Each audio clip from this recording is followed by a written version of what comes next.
La santé mentale englobe l'ensemble des processus émotionnels, cognitifs et sociaux qui influencent notre bien-être. Elle va au-delà de l'absence de maladie mentale.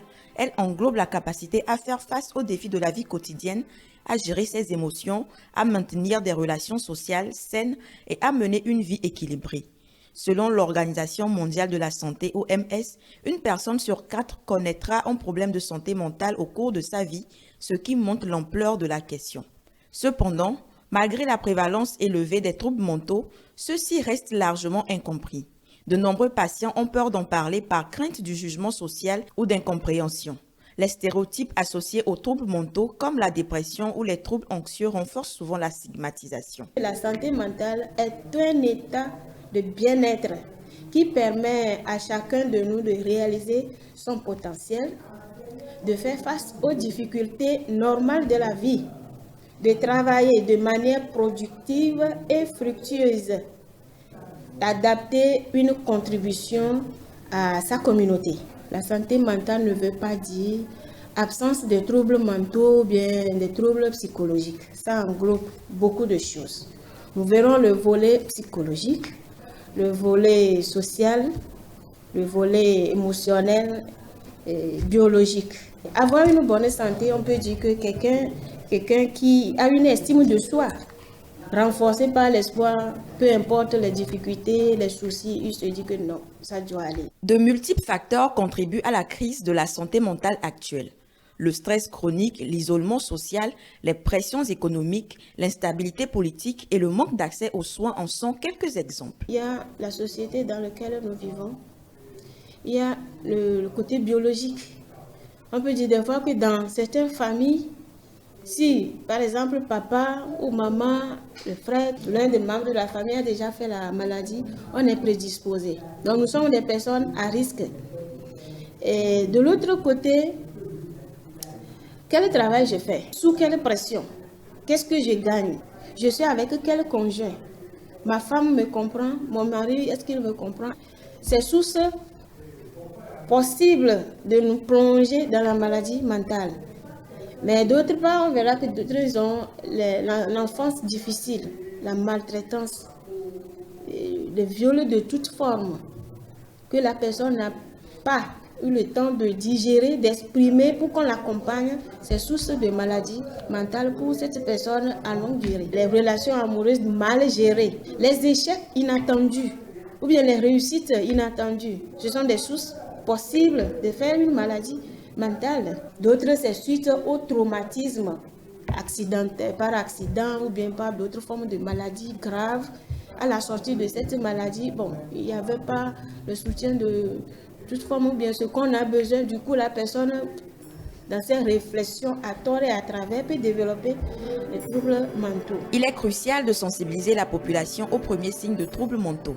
La dépression, les troubles anxieux, les comportements autodestructeurs ou l'isolement social sont autant de symptômes qu'il ne faut pas négliger. Pourtant, malgré ces signes, de nombreuses personnes attendent longtemps avant de consulter un professionnel ou ne le font du tout pas. La maladie mentale, il y a certaines formes que la personne même se rend compte que quelque chose ne va pas bien. Il va, là, à ce moment, il peut faire le pas, aller vers l'hôpital, peu importe celui qu'il va rencontrer. Il lui parle et maintenant la personne va l'orienter. Si c'est aller voir le psychologue ou bien aller voir le psychiatre. Il y a d'autres même, ils savent que ce que j'ai là, j'ai besoin d'un psychologue. Et d'autres aussi savent que ce que j'ai besoin de parler à un psychiatre. Pas forcément qu'il me prescrive un médicament, mais pour quand même m'aider. Voilà. D'autre côté, on verra que c'est l'entourage qui remarque sur le patient que ça ne va pas. Ses propos, par un moment, ça a changé. Il dit des choses qui n'existent pas. Il voit les choses qui n'existent pas. Il parle avec les esprits. Soit il communique avec le bon Dieu lui-même. Et là que vous êtes de même père, même mère, mais il va te dire un matin que lui, il est le président du pays. Ou bien il est le fils du président. Dans ces trucs-là, vous devrez être capable de voir en même temps que non, ma soeur là, ça ne va pas. Il faut qu'on l'accompagne. Il faut qu'on l'amène à l'hôpital. Ou bien d'autres, ils vont rester avoir une peur inexplicable. Incessante. Bon, à tout temps, il est peur. La personne a une certaine peur que il ne peut même pas tenir debout devant quelqu'un, ou bien en public, qui ne peut rien dire, rien faire. Il y a un souci. Ou bien subitement, vous avez constaté chez la personne que son comportement a changé. Il devient trop rigide. À tout le temps, c'est lui qui a raison. Non.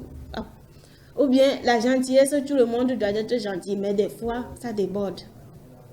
Il peut ne rien avoir à la maison, mais le peu qu'il a là, il va vider la dilapidation de ses biens, vendre tout ce qu'il a. Il peut aller à la banque retirer son salaire maintenant et là-bas, là, en même temps, il va distribuer tout et revenir à la maison, mais vide. Ouais. Et ça peut arriver chez les jeunes, par exemple, qui prennent les substances, que je les dis, bien sales. Bien sale, on peut dire qu'il est nuit, parce que le pantalon est en bas des cuisses.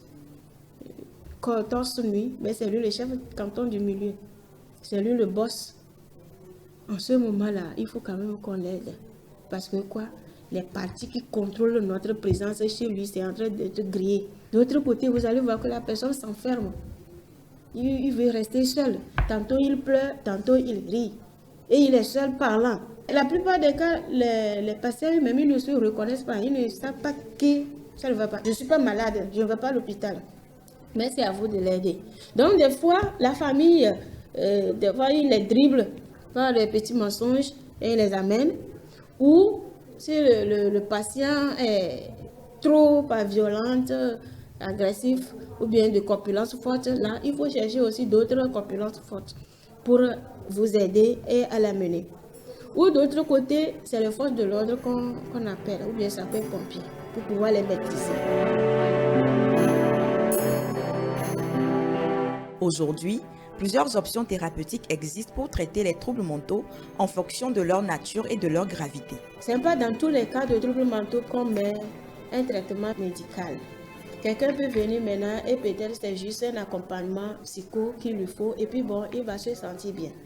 Par contre, d'autres vont venir, on va leur proposer un traitement. Tout passe par la médecine d'abord. L'autre côté que je voulais ajouter, nous qui avons déjà le souci, il faut que, comme je dis, souci mental, il faut qu'on s'accepte. On s'accepte et on respecte les conditions médicaux. La maladie mentale est une maladie qui ne tue pas. C'est une maladie qui ne tue pas, mais par exemple, comme diabète, tension, quelqu'un qui est diabétique, il prend chaque matin son traitement. Mais lui, moindre erreur, il peut faire crise à tout moment. Mais maladie mentale ne choisit pas ses moments de crise. Que tu es à la messe, que tu es au marché, que tu es où là, il va te déshabiller à tout moment. Du coup, qu'est-ce qu'il faut faire? La manière dont un diabétique respecte à prendre ses traitements, c'est la même chose, moi aussi, je dois respecter. Quelqu'un qui prend bien ses médicaments, c'est à lui-même de vous dire que je suis sous traitement. Sinon, ça ne se voit pas. Ça ne se voit pas. Maintenant, c'est le fait de ne pas respecter la prise des médicaments, manquer au rendez-vous pour avoir des conseils. Tout ça, on va faire les rechutes fréquemment. Et ces rechutes fréquentes, ça entraîne ou bien ça pousse maintenant vers la chronicité de la maladie qui va vers la folie même. Un enjeu majeur est l'accès aux soins. Bien que de nombreux psychologues, psychiatres et autres professionnels de santé mentale existent, leur nombre reste insuffisant face à la demande. De plus, les soins sont souvent perçus comme inaccessibles financièrement, notamment dans les pays où la couverture de la santé mentale par la sécurité sociale est limitée. Nous avons fait la remarque que bon nombre de patients ne viennent plus au contrôle. Et quand nous sommes lancés dans ces recherches à savoir ce qui serait la base, on s'est rendu compte que, faute de moyens, il y a d'autres qui ne viennent pas. Parce que, notons que la consultation au premier contact, c'est 5 000. Et les contrôles, c'est à 2 000. Malgré que c'est 2 000, mais c'est difficile. Depuis des siècles, les maladies mentales ont été mal comprises, souvent perçues à travers le prisme de la folie. Il devient crucial de déconstruire ces préjugés afin de promouvoir une meilleure compréhension de la santé mentale, de ses traitements et des défis rencontrés par ceux qui vivent avec. Nous sommes nombreux et nombreuses dans ce pays à nous trimballer avec des maladies graves chroniques qu'on néglige. Et par après, bon, c'est le danger qui nous surprend à coup de route. La maladie, ça ne s'achète pas, mais si ça arrive là, il faut l'accepter et faire chemin avec. Et ce serait plus facile d'ailleurs. La maladie mentale, on peut aller jusqu'à 36 000 maladies.